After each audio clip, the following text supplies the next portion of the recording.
ఏవండోయ్ ఎలా ఉన్నారు? ఈ చేపలను చూసి మీరు ఎప్పుడైనా తినుంటే కామెంట్ చేసేయండి. ఇది మా ఊర్లో చిన్న పులుసు చేపలు అంటామండి. చూసారా, టమాటా ఉల్లిపాయ బాగా ఆడేసుకొని, చూసారా చేపను నీట్గా క్లీన్ చేసుకోండి. క్లీన్ చేసుకొని దానికి ఘాట్లు పెట్టుకొని, చూసారా ఎంతెంత ఘాట్లు పెట్టాను నేను. ఘాట్లు పెట్టుకొని దాంట్లోని మసాలా వేసుకోవచ్చు.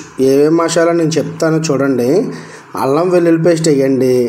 అదేవిధంగా ఉప్పు, కారం, పసుపు, ఇంకా టమాటా ఉల్లిపాయ గ్రేవీ కూడా వేసేయండి.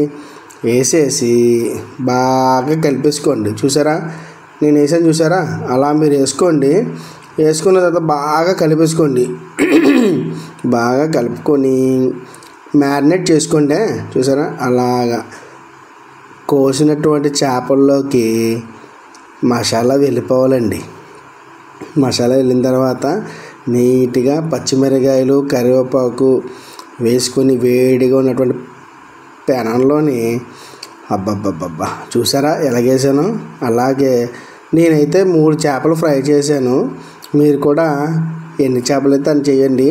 మా ఊర్లో అయితే వీటిని గోదావరి వచ్చినప్పుడు మాత్రమే పడతారు. సో మీ ఊర్లో దొరికినట్లయితే ఈ చేపల పేర్లు ఏంటో నాకు చెప్పండి. రెడీ అయిపోయినాయి. ఫ్రై అయితే రెడీ అయిపోయింది. చూసారా బాగా గ్రానైజ్ చేసుకొని ఉంచుకున్నాను నేను. నచ్చినట్లయితే లైక్ కొట్టండి ఫ్రెండ్స్, సబ్స్క్రైబ్ చేయండి, అలాగే కామెంట్ చేయండి.